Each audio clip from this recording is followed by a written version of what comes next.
Bueno, en esta parte de la presentación vamos a explicar el algoritmo que ejecuta la unidad de control y que viene dado por la carta SM que estamos viendo aquí. Ya sabemos que la carta SM es una representación gráfica de este algoritmo y también sabemos que está constituida por la unión de varios bloques SM y que además es un grafo cerrado. Esto se puede ver porque el estado inicial es S0, el estado final es SF y vemos que del estado final volvemos al estado inicial 0. Nunca nos vamos a encontrar una carta donde haya un estado que no vuelve a otro, siempre se cierra, como pasa aquí. A continuación vamos a explicar cada estado de manera más detallada. El primero es el estado 0. El estado 0 es un bloque SM que está constituido por una caja de estado, que es la que estoy señalando, y una caja de decisión.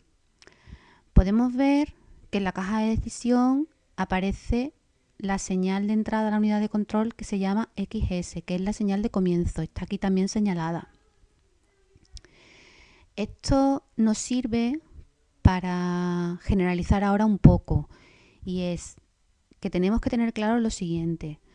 Todas las entradas a la unidad de control siempre van a aparecer en cajas de decisión. Vemos aquí A7P7, vemos aquí CI, porque son cajas en las cuales preguntamos por un valor del exterior que alguien pone o que la unidad de datos está poniendo. No es algo que la unidad de control haga, es algo por lo que la unidad de control pregunta. Por el contrario, todas las salidas de la unidad de control siempre van a aparecer en cajas de estado o en cajas de acción condicional, porque las salidas son acciones de la unidad de control. Es por tanto útil que cuando estemos realizando una carta tengamos una representación de la unidad de control del tipo que aparece aquí, donde esté determinado claramente qué señales son entradas y qué señales son salidas a la unidad de control. Pues bien, dicho esto, volvamos a nuestro estado 0 y podemos ver que si la señal de comienzo es 0, durante los sucesivos ciclos de reloj estamos entrando continuamente en el estado 0. Hay un bucle sobre el estado 0. Recordemos que en un bucle siempre tiene que haber una caja de estados en medio. Por el contrario, cuando la señal de comienzo es 1, pasamos al estado 1. El estado 1 es un bloque SM que está constituido por una única caja de estado, en el cual se realicen dos transferencias entre registros. El contador se pone a 0 y el registro A se guarda en C, como ya establecimos en la explicación de las otras partes de esta presentación.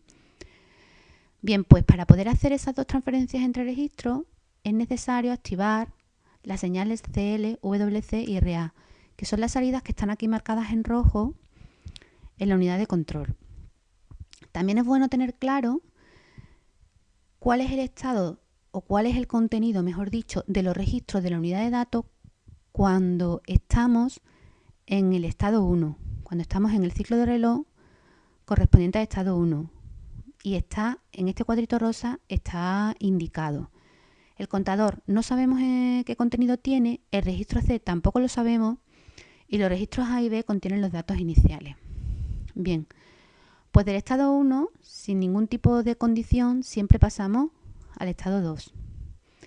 El estado 2 es un bloque ASM que está constituido por su correspondiente caja de estado, por dos cajas de decisión y por una caja de acción condicional.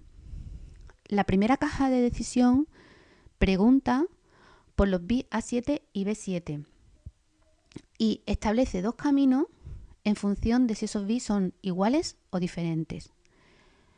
Bien, pues tenemos que tener claro que en el primer paso de bucle, es decir, la primera vez que entramos en la caja de estado 2, el contenido de los registros de unidad de datos es el que se indica en el cuadrito morado.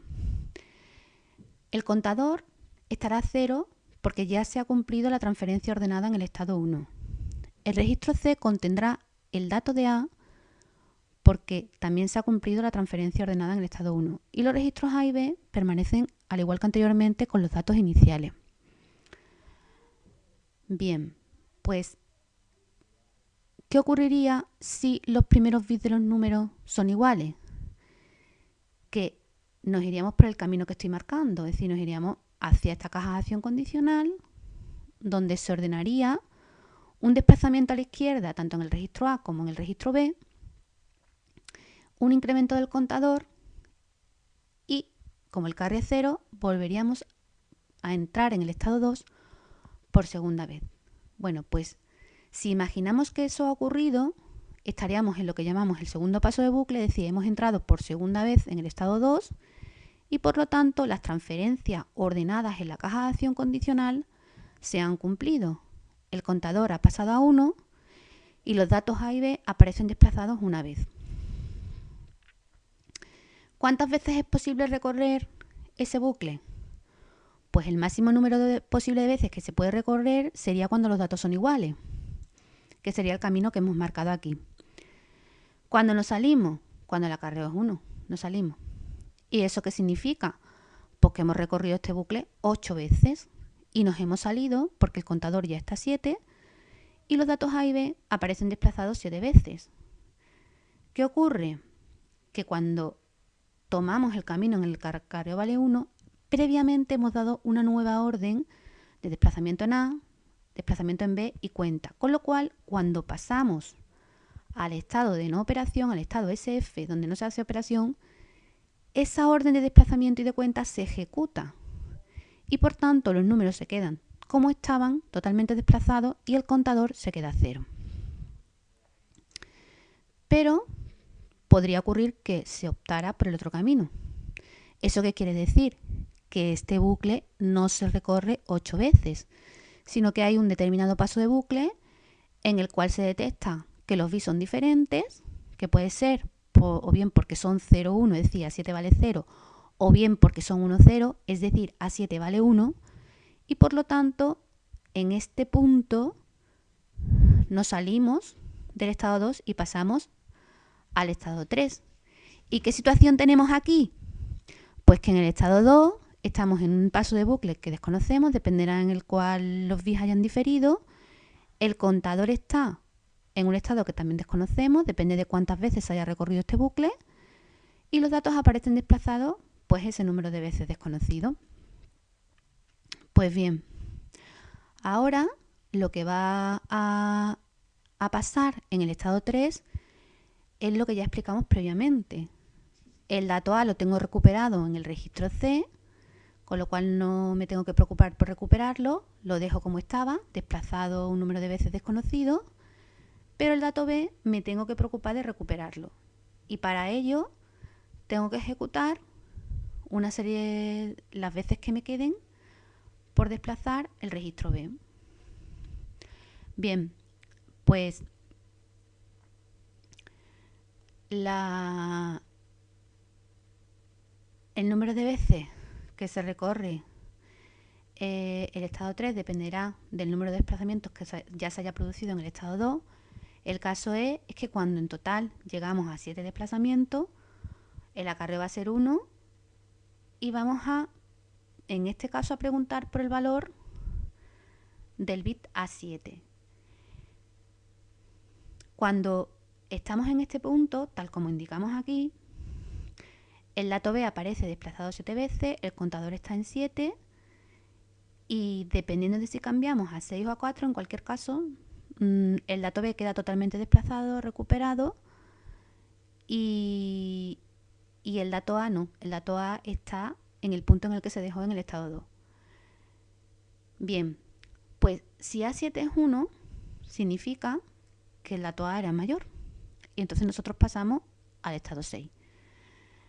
¿Esto qué significa? Pues que en el estado 3 yo lo dejé en el octavo paso de bucle con estas condiciones de los registros, contador A7, dato A desplazado según el estado 2 y dato B desplazado 7 veces. Pasamos al estado 6 y ¿qué ocurre? Pues que el contador se pone a 0, que en C tengo como siempre A, que A sigue desplazado el mismo número de veces en el que lo dejé en el estado 2 y en B tengo el dato B totalmente recuperado. Cuando estamos en estado 6 sabemos que el dato A es el mayor. Por tanto, no vamos a intercambiar datos. Simplemente lo que vamos a hacer es recuperar A. Es decir, cogemos C y damos la orden de que se escriba en A. Esto es un bloque SM constituido solamente por esta caja de estado y en el cual se activan las señales WA y RC.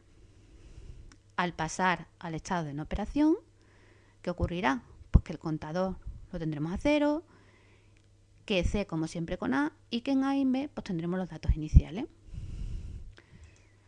¿La otra opción cuál es? Pues que A7 fuera 0. ¿Esto qué me está diciendo? Que el dato A era menor. Entonces, cuando yo estoy en el estado 4, la situación que tengo es que B está bien, tengo el dato B, que A es el dato desplazado, y ahora, ¿qué es lo que hago? Pues tengo que hacer un proceso de intercambio. Por tanto, en el estado 4 lo que hacemos es guardar B en A. Como se puede apreciar, de nuevo, es un bloque SM que consiste solamente en una caja de estados y en él se activan las señales WA y RB. Posteriormente, en el siguiente ciclo de reloj, pasamos al estado 5, donde lo que se realiza es la transferencia de C en B, activando las señales W y RC, con lo cual, pues, al pasar al estado final, tendremos en A el dato B y en B el dato A, y los otros registros con sus valores correctos. Pues bien, el último paso de nuestro algoritmo es que del estado final, SF, que también está constituido por una única caja de estado, pasamos de nuevo al estado S0. Y con esto queda totalmente explicado el algoritmo de la unidad de control.